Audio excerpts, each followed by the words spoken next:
Hello, in this presentation we'll be attempting to answer the question of what are the services and rights of the disabled. The reason why this is important is if one doesn't know their own rights, then how can they exercise them? We will begin with the Americans with Disabilities Act. The Americans with Disabilities Act, also known as the ADA, became law in the 1990s. The ADA is a civil rights law that prohibits discrimination against individuals with disabilities in all areas of public life. This includes jobs, schools, transportation, and all public and private places that are open to the general public. Title I of the ADA prohibits employers with 15 or more employees, including religious entities, from disability discriminating in hiring, promotions, training, and other privileges of employment. It also forbids asking questions about an applicant's disability. Title I also requires that employers make reasonable accommodation to known physical or mental limitations of otherwise qualified individuals with disabilities, unless it results in undue hardship. Title II of the ADA refers mainly to state and local government activities. It requires state and local governments, regardless of the entity's size or receipt of federal funding, to provide an equal opportunity to the disabled to benefit from all of their programs, services, and activities. This includes things like public education, recreation, healthcare, and especially social services, period. Title II of the ADA also requires state and local governments to make changes to their buildings if they are unable to be accessed by those with a disability.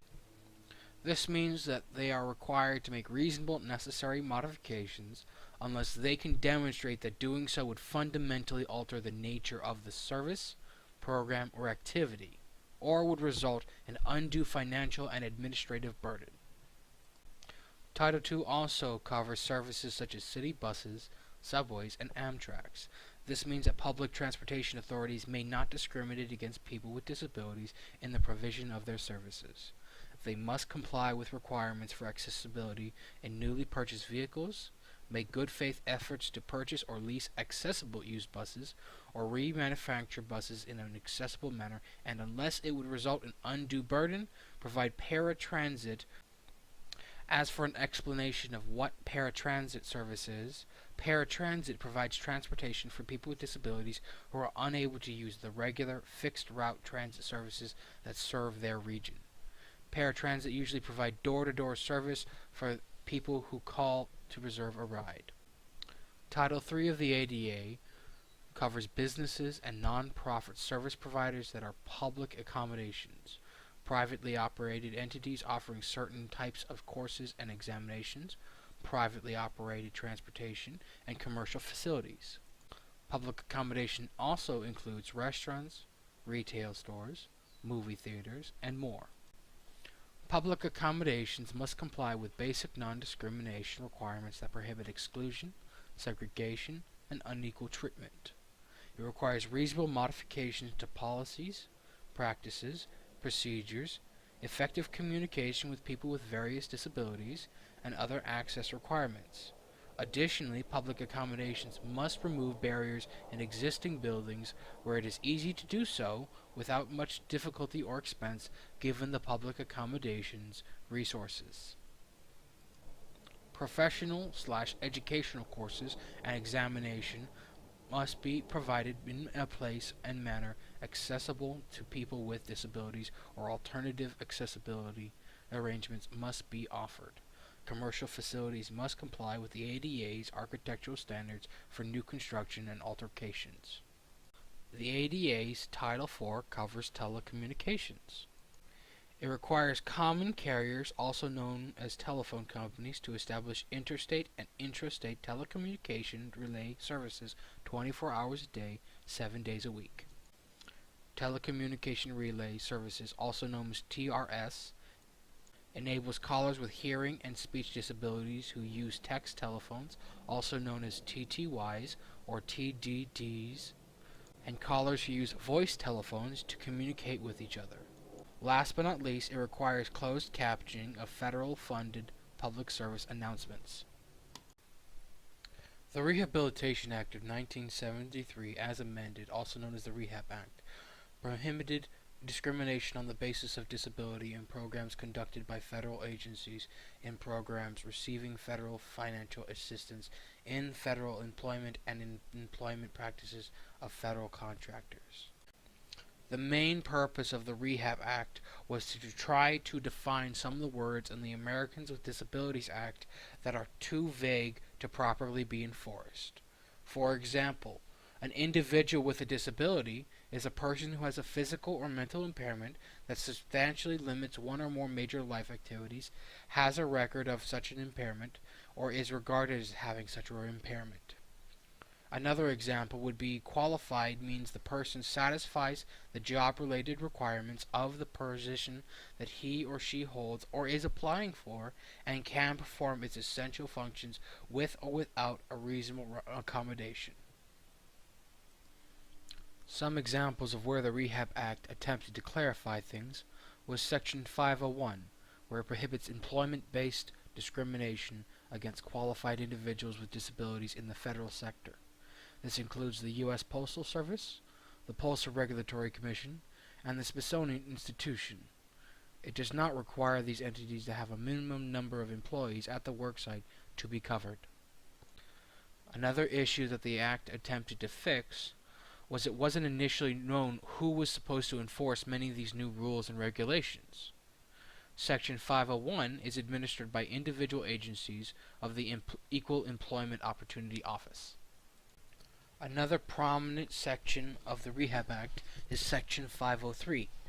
Section 503 prohibits employers with federal contracts or subcontracts from discriminating against applicants and employees with disabilities and requires affirmative steps to hire, retain, and promote qualified individuals with disabilities. The non-discrimination provisions apply to all companies with contracts in excess of $10,000, while the affirmative action provisions apply to companies with 50 or more employees and contracts of $50,000 or more.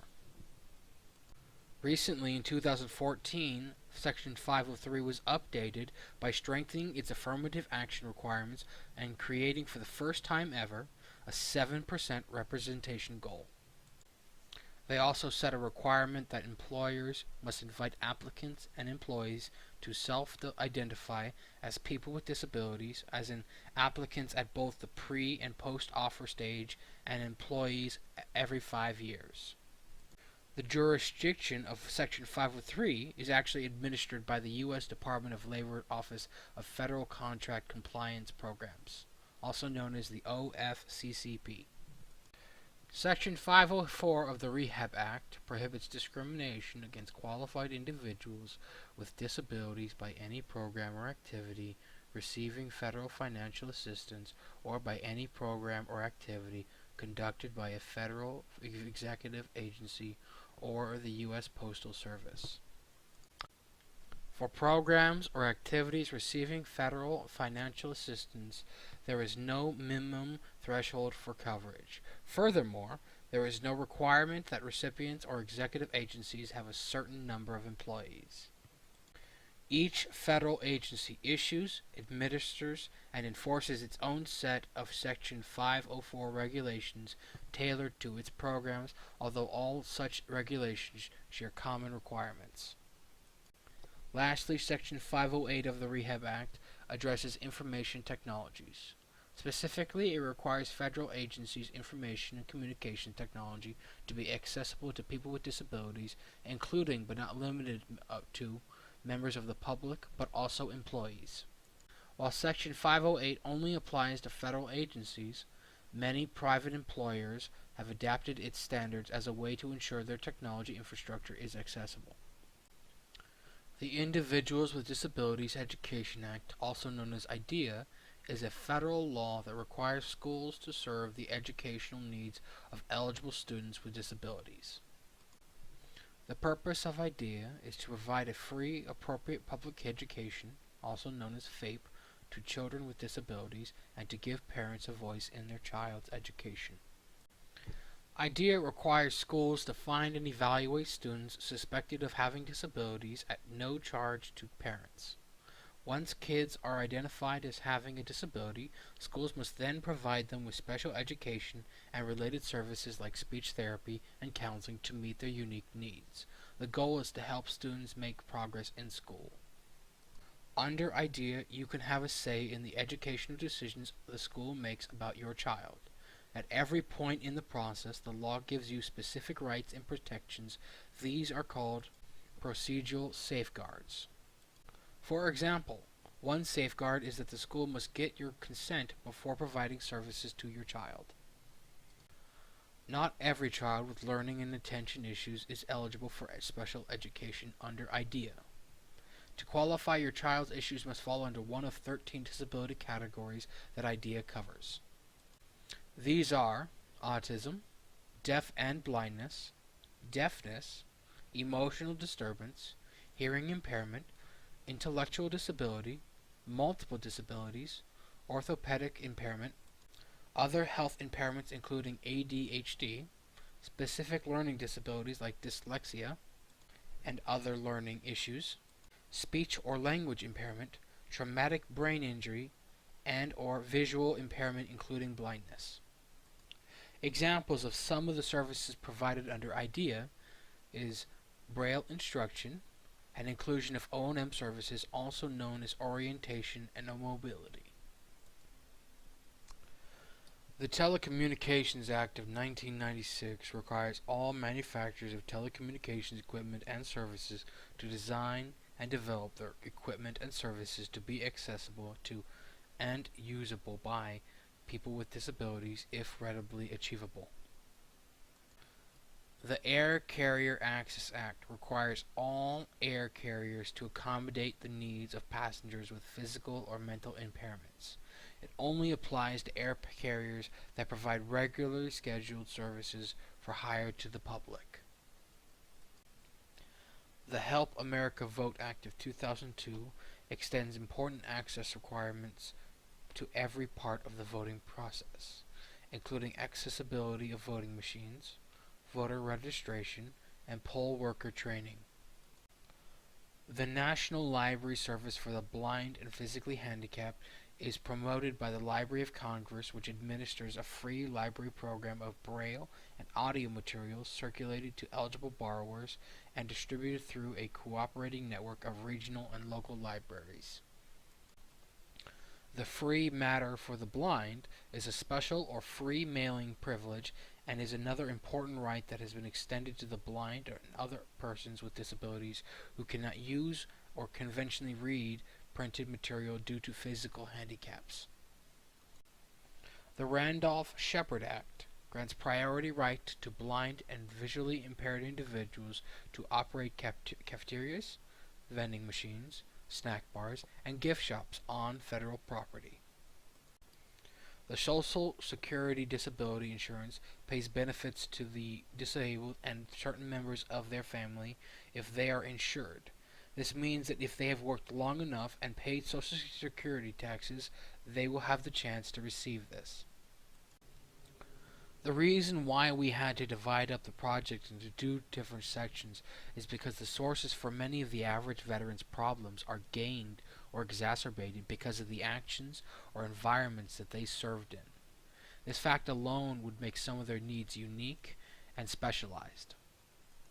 When this fact is combined with the fact that most civilians really only contribute with their taxes, whereas veterans contribute not only with their taxes but also their service, it's no wonder why the services available to veterans given out by the VA are so much more extensive, far-reaching, and tend to be higher quality. The disability compensation is a tax-free monetary benefit paid to veterans with disabilities that are the result of a disease or injury incurred or aggravated during active military service. Compensation may also be paid for post-service disabilities that are considered related or secondary to disabilities occurring in service, for disabilities presumed to be related to the circumstances of military service, even though they may arise after military service is ended. Generally, the degrees of disability specified are also designed to compensate for considerable loss of working time or exacerbations or illnesses. Dependency and indemnity compensation, also known as DIC, is a tax-free monetary benefit generally payable to a surviving spouse, child, or parent of service members who died while on active duty for training, or inactive duty for training, or survivors of veterans who died from their service-connected disabilities. The Special Monthly Compensation, also known as CMC, is an additional tax-free benefit that can be paid to veterans, their spouses, surviving spouses, and parents. For veterans, Special Monthly Compensation is a higher rate of compensation paid due to special circumstances such as the need of aid or attendance by another person or special disability, such as loss of use of one hand or leg. For spouses and surviving spouses, this benefit is commonly referred to as aid and attendance and is paid based on the need of aid and attendance by another person. Another benefit is adapted housing grants. The VA provides grants to service members and veterans with certain permanent and total service-connected disabilities to help purchase or construct an adapted home or modify an existing home to accommodate the new disability. Service Disabled Veterans Insurance is an insurance made to meet the insurance needs of certain veterans with service-connected disabilities. Veterans Mortgage Life Insurance is a mortgage protection insurance that helps families of severely disabled service members or veterans pay off the home mortgage in the event of their death.